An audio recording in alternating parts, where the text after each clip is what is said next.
प्रातः क्लास चल रहा था 28/11/1968 गुरुवार को 7वीं पेज की मध्य में बात चल रही थी चित्रों की। ढेर के ढेर चित्र बनाने हैं, ड्रामा के प्लान अनुसार कोशिश चलती रहती है। कोई बना के बाबा को देवे, जैसे नक्शे होते हैं, परंतु वो अच्छे हों, खराब न हो। तो अच्छे अच्छे चित्र बनाने के लिए कितना पुरुषार्थ चलता रहता है। कितने प्रेस में, वहां बॉम्बे में बाबा खुद गए थे। ये जो कपड़े छपते हैं ना,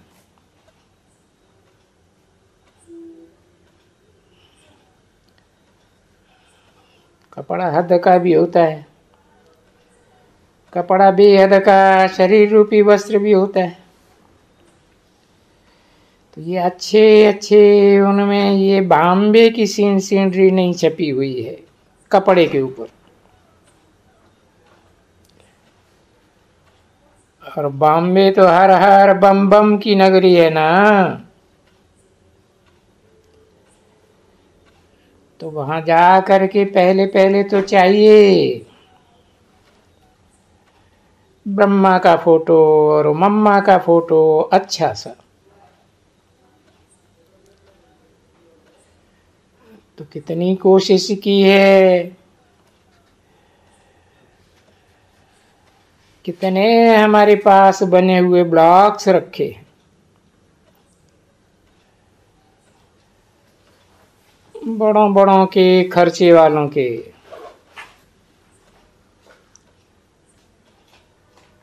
परंतु इन दोनों का पेंट नहीं हो सकता है। नहीं तो पेंट होवे तो बाबा बोल दिया था कि हम जितना खर्चा होगा हम देने के लिए तैयार हैं।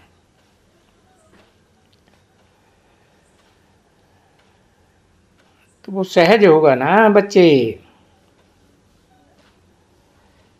और फिर उन चित्रों को हम विलायत में भी भेज देवें।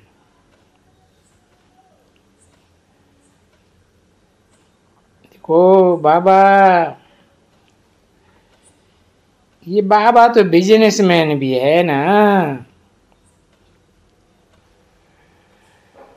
यूं सौदागर तो शिव बाबा को कहते हैं। तो ये भी तो सौदागर है ना, ये कोई कम सौदागर तो नहीं है ना। ये जो अगर कपड़े के ऊपर कोई छपा करके देवे, बड़ी मेहनत की थी। बॉम्बे में कितना धक्का खाए थे, बड़े बड़े बिरला मिल, फलाने मिल, जो भी ये कपड़े वाले, कपड़े छपने वाले हैं, कि अगर एक्यूरेट छप करके देवे तो कपड़े पर छपने लगे। विलायत में ले जाओ तो बाबा बोलते हैं तुम लखपति हो जाएंगे एक ही ट्रिप में। समझा ना? एक ही ट्रिप में लखपति हो सकते हो, क्योंकि वो विलायत वाले भी तो लखपति हो गए ना।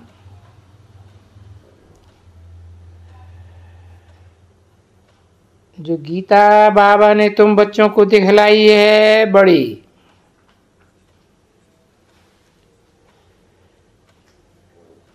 जो 75 रुपए में बेचते हैं गीता,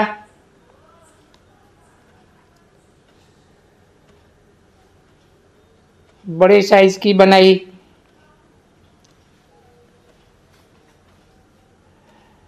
रंग बिरंगी यही है सभी।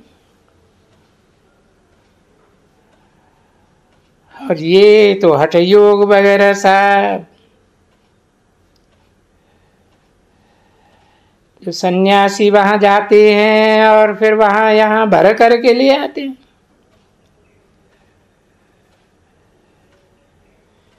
ऐसे ले जाते हैं, वो बेच करके गीताएं बहुत पैसा लेकर आते हैं। तो वो गीता तो हमेशा बड़ी गीता,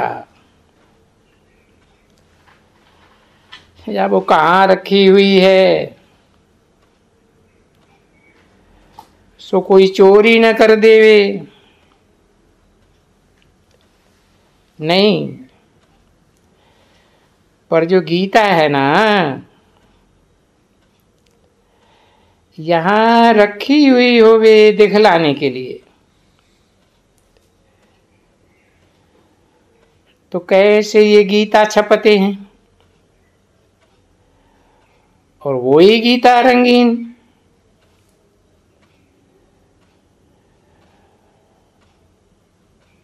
और वो सन्यासी विद्वान आचार्यों की हठ योग की सब बातें हैं उसमें।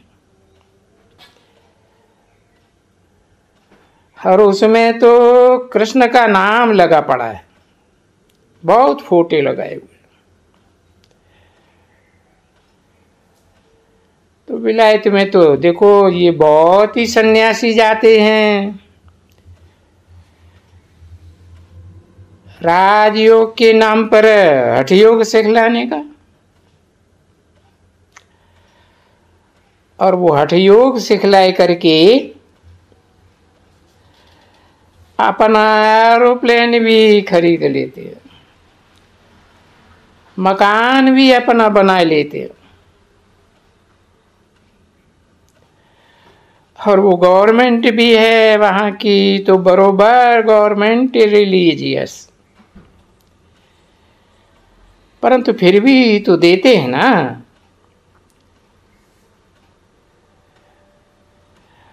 और फिर अगर गवर्नमेंट नहीं देती है तो दूसरे बड़े आदमी दे देते हैं। कोई मिनिस्टर है, कोई फलाना, जिनको भी चांस मिलती है कोई को भी सो कुछ दे देते हैं। तो कितना उन सन्यासी लोगों को देते हैं, और वो सब झूठे हठ योग सिखलाने वाले, और बड़ी मौजें करते हैं वो लोग। तो बाबा ने समझाया ना बच्ची, अभी ऐसे ऐसे को इस समय में तुम जो कोशिश करते हो ज्ञान देने की, शंकराचार्य को या ऐसे ऐसे जो भी मिलते हों,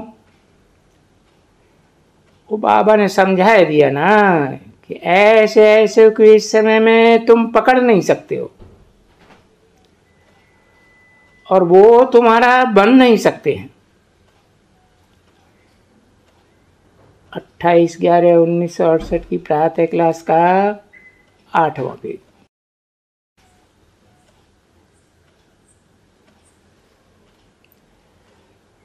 अगर वो तुम्हारे बन जावे, एक दो भी बन जावे, ओ तो रिवॉल्यूशन हो जावे, है ना। अरे उनके तो एक एक के लाखों फॉलोअर्स हैं, परंतु इस समय में अगर कोई आएगा भी तो चलेगा। बोलेंगे इनको इनको तो जादू लगा है ब्रह्मा कुमारियों का, उनके फॉलोअर्स ही ऐसे बोलने लग पड़ेंगे। ऐसे ऐसे करके उसको निकाल करके दूसरे को स्थापन कर सकते हैं।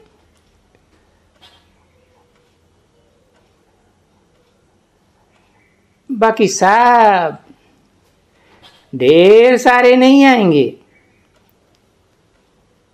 उनके शिष्य वगैरह नहीं। इसको कहा जाता है ये पीछे आएंगे, पिछाड़ी में। जब तुम्हारी विजय होगी ना तो ये पिछाड़ी में आएंगे। इसलिए इनके पिछाड़ी इतना नहीं पुरुषार्थ करना चाहिए सेवा का, क्योंकि ये नहीं तुम्हारा कुछ मान सकेंगे। ये जो कुछ कर रहे हैं ड्रामा के प्लान अनुसार वो ठीक है, युक्ति। आखिरी में तो ये छप भी जाएंगे और कपड़े के ऊपर भी तो छपने हैं ना जरूर। अभी तो हद के कपड़े पर छपते हैं, फिर बेहद के चैतन्य कपड़े, शरीर रूपी कपड़े पर छपेंगे। ये कोशिश हो रही है और ये पुरुषार्थ हो रहा है। पीछे तो कोई भी जावे, ट्रिप लगावे, समझे ना, कोई भी जावे। जैसे ये सरदार जी आते हैं ना, वो थोड़ा,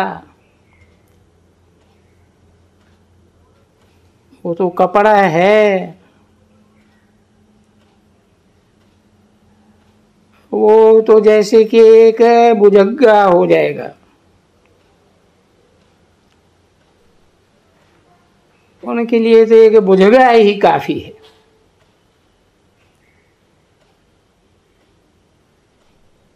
ये बुझगा समझते हो?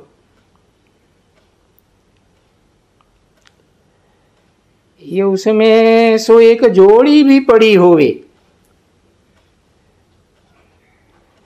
ये जो भी छपाते हैं 3-4 कपड़ा कितने होते हैं।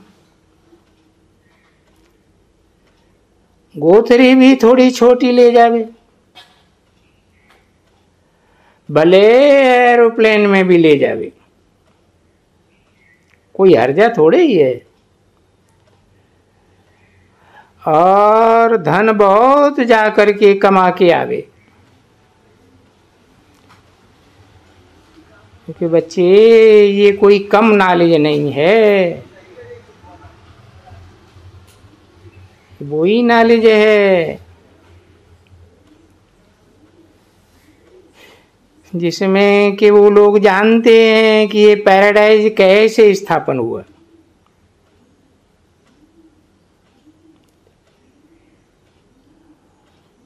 और वो पैराडाइज स्थापन करने की बात ही तो तुम समझाने जाते हो।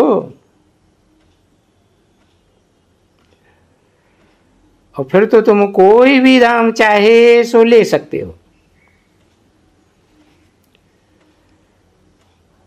उनको ये भी समझा सकते हो कि देखो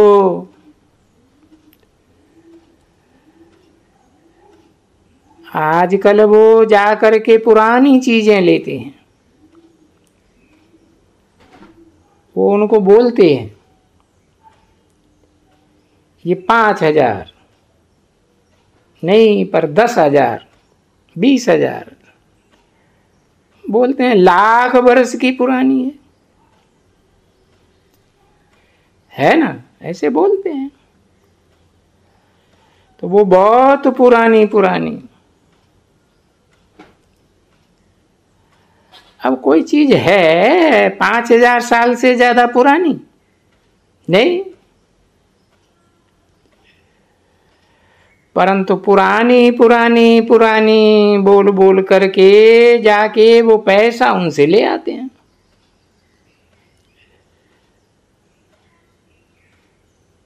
अब चीज देखो, ये मंदिर है ना,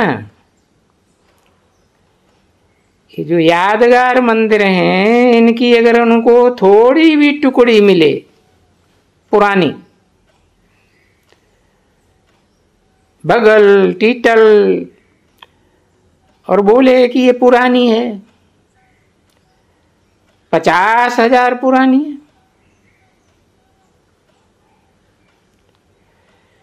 क्योंकि पैराडाइज को तो ये 3,000 वर्ष पुराना कहते हैं क्राइस्ट से,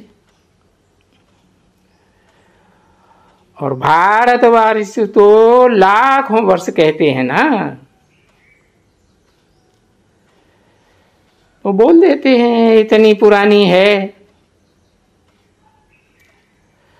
और ऐसे कह करके बहुत पैसा ले लेते हैं। बात मत पूछो। ओम शांति।